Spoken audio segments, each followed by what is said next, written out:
Hello, my dear students. Welcome to Physics Bouquet.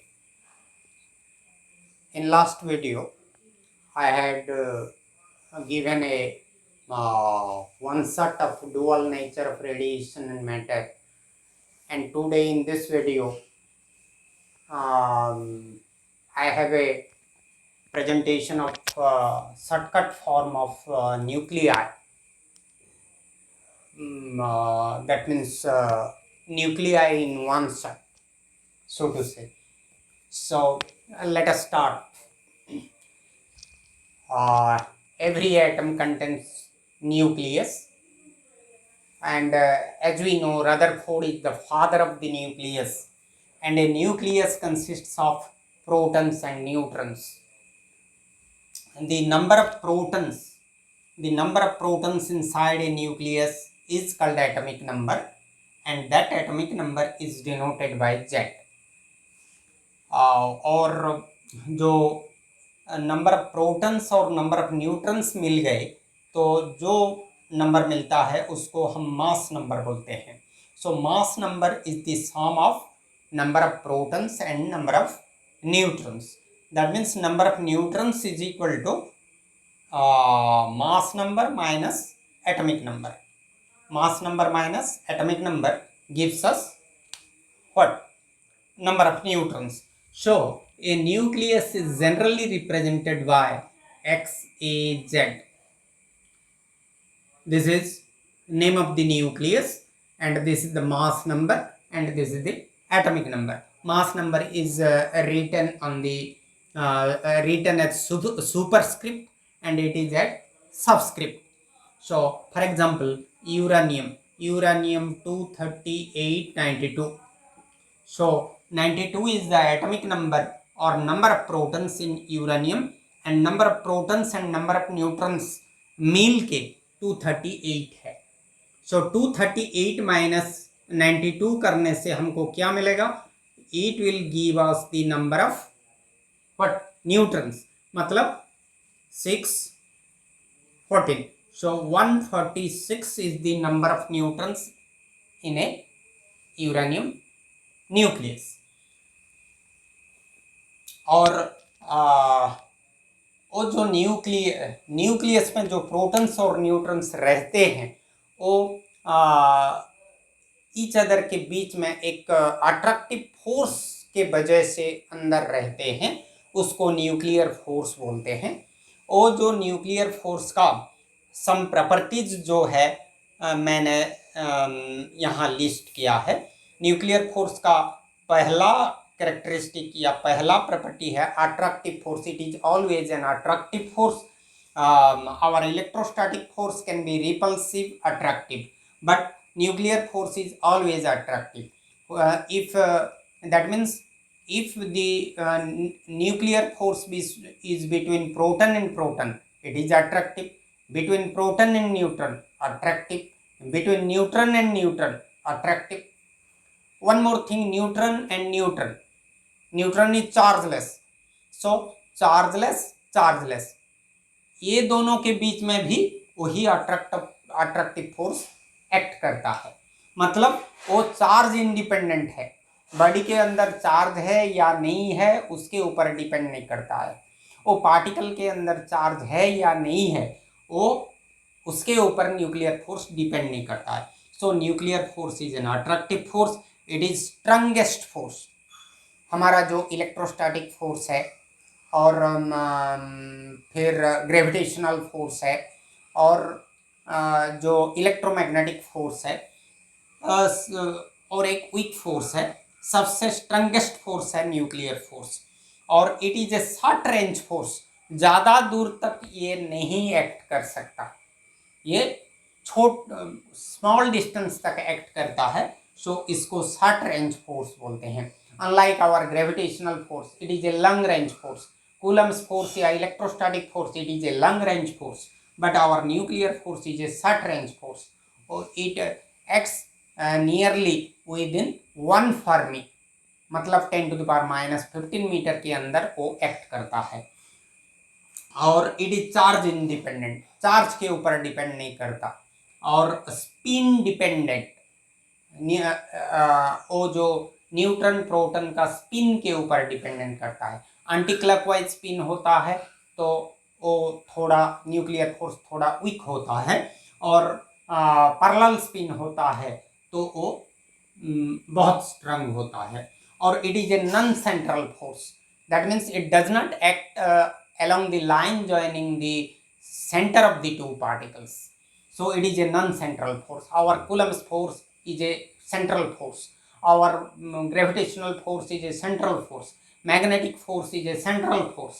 But nuclear force is a non-central force. और nuclear force का properties हुआ। अभी चलते हैं न्यूक्लियर रेडियस के बारे में।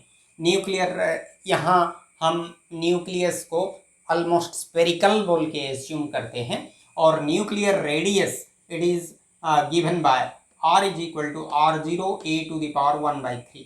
मतलब radius is directly proportional to cube root of mass number. a is our mass number and r0 is a constant, proportionality constant, और उसका वैल्यू है 1.2 fermi. We know that 1 fermi is 10 to the power -15 metre, so r0 का value है 1.2 into 10 to the power -15 metre. और nuclear volume, as I have said, nucleus is almost spherical, so हम sphere का volume का formula यहाँ use कर सकते हैं। स्फीयर का वॉल्यूम है 4/3 पाई r क्यू के जगह इसका क्यू डाल देते हैं तो हमको मिल जाएगा nuclear volume is equal to 4/3 pi r0 cube into a। our 4/3 pi r0 q is constant, 4/3 is constant, pi is a constant, r0 itself is a constant 1.2 forming, so v is directly proportional to a। so mass number जितना ज़्यादा होगा nuclear volume उतना ज़्यादा होगा। Mass number कम है तो nuclear volume कम है। For example our aluminium calcium, aluminium का मास नंबर है 27, कैल्शियम का 40, सो कैल्शियम का वॉल्यूम ज़्यादा है, एल्यूमिनियम का वॉल्यूम कम है। फिर density of nucleus, density as we know it is mass by volume, so density of nucleus is mass of the nucleus divided by volume of the nucleus. हम mass of the nucleus और volume of the nucleus put करेंगे तो हमको मिलेगा 3m/4 पाई r0 Q. m क्या है?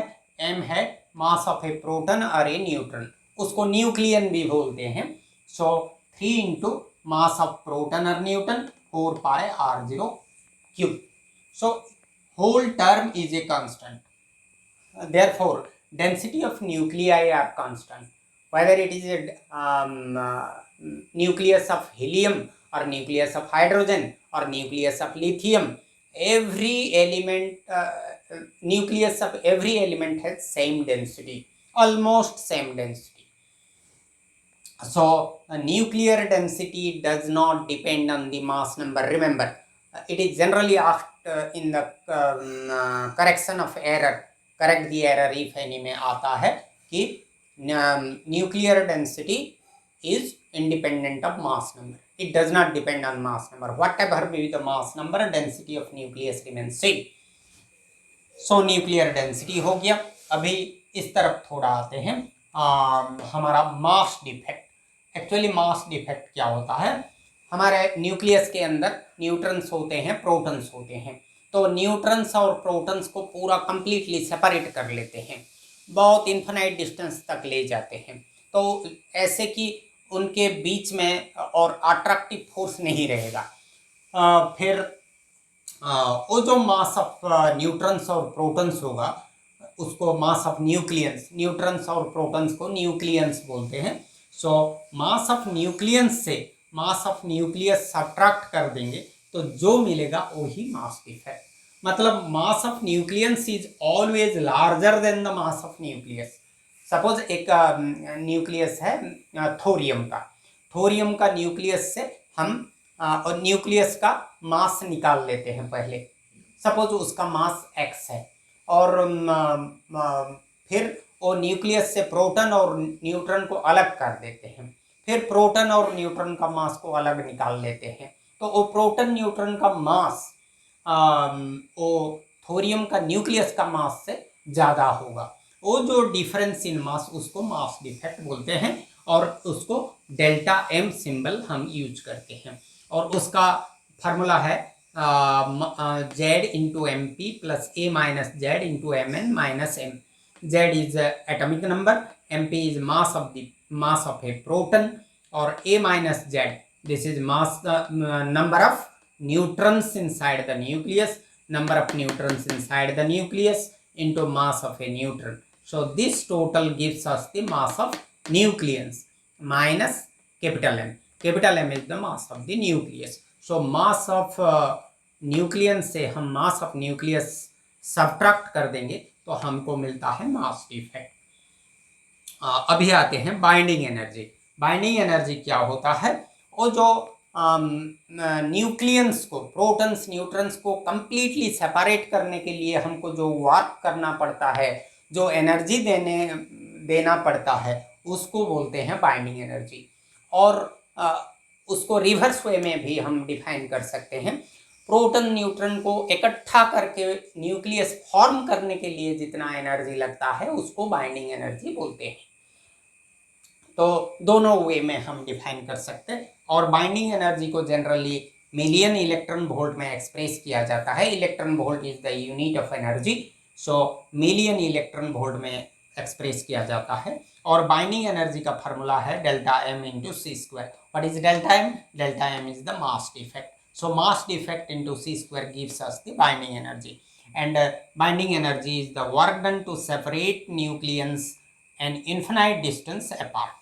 Infinite distance apart करने के लिए जितना वर्क करना पड़ता है उसको बाइंडिंग एनर्जी बोलते हैं। उसको MeV में हम एक्सप्रेस करते हैं।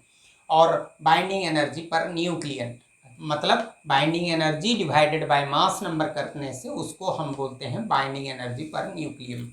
मतलब binding energy is delta M into C square and binding energy per nucleon मतलब divided by mass number. So binding energy को मास नंबर में डिवाइड कर देने से हम उसको क्या बोलते हैं? बाइंडिंग एनर्जी पर न्यूक्लियन बोलते हैं।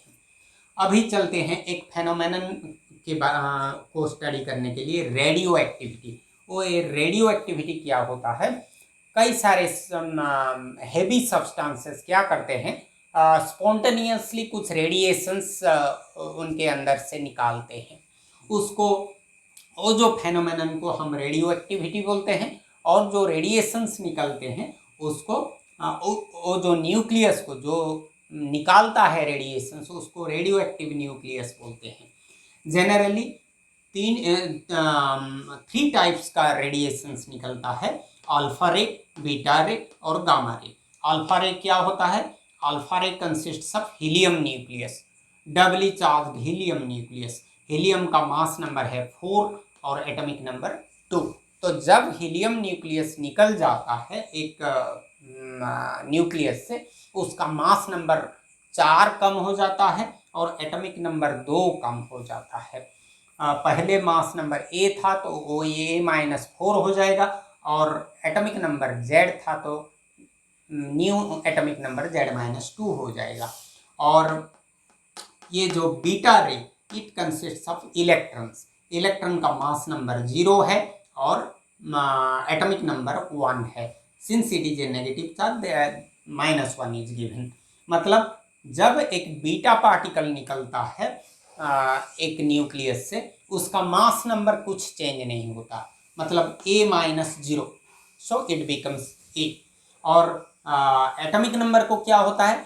एटॉमिक नंबर एक ज़्यादा हो जाता है, Z-1 मतलब Z+1 हो जाता है। सो यहाँ एटॉमिक नंबर 2 कम हो जाता है, यहाँ एटॉमिक नंबर 1 ज़्यादा हो जाता है। और गामा रे निकलने से, ये एक इलेक्ट्रोमैग्नेटिक वेव है, तो इसमें एटॉमिक नंबर चेंज नहीं होता और मास नंबर भी चेंज नहीं होता। क्या चेंज होता है? उसका न्यूक्लियर स्टेट चेंज होता है। वो एक्साइटेड स्टेट से ग्राउंड स्टेट को आ जाता है। So it's state of excitation changes. Unless it is excited, electromagnetic wave gamma ray cannot be emitted. Gamma ray radiation शुरू होने से गामा रे पहले नहीं निकल सकता। अल्फा और बीटा रे निकलने के बाद ही गामा रे निकल सकता है, क्योंकि अनलेस न्यूक्लियस एक्साइटेड स्टेट में नहीं आने तक, न्यूक्लियस एक्साइटेड स्टेट नहीं पहुंचने तक गामा रे कभी भी एमिट नहीं हो सकता। और रेडियो एक्टिविटी का कुछ लॉज है, उससे सबसे इम्पोर्टेंट लॉ है decay law. Decay law is minus D N by D T is equal to lambda N. Minus D N by D T क्या है? D N by D T है rate of decay of the nucleus, कितने nucleus decay हुए और कितना time लगा, वो है rate of decay of nucleus is directly proportional to N, the number of nucleus present at that moment. So minus D N by D T is equal to lambda N. Minus sign क्यों दिया हुआ है? Minus sign indicates that the number of nucleus after decay decreases, therefore negative sign दिया हुआ है। और इसमें से एक्सपोनेंशियल फॉर्म में जब निकालेंगे, इसको इंटीग्रेट करके हमको मिलेगा n is equal to n0 exponential minus lambda T. ये है exponential form of decay law, where lambda क्या है? लैम्डा है रेडियो एक्टिव डिसइंटीग्रेशन कांस्टेंट, उसको डीके कांस्टेंट भी बोलते हैं। और अभी आते हैं वो जो हाफ लाइफ। हाफ लाइफ क्या होता है? जितने टाइम के बाद नंबर ऑफ वो जो डिके हुआ न्यूक्लियस का नंबर हाफ हो जाता है, suppose number of nucleus on decade nucleus, मतलब जो डिके नहीं हुआ है, जो डिसइंटीग्रेट नहीं हुआ है, पहले सपोज 200 था और 5 सेकंड के बाद सपोज वो 100 हो गया, मतलब आधा हो गया। कितने सेकंड के बाद? 5 सेकंड के बाद। तो वो 5 सेकंड को हम उसका हाफ लाइफ बोलेंगे। तो जितने टाइम के बाद नंबर ऑफ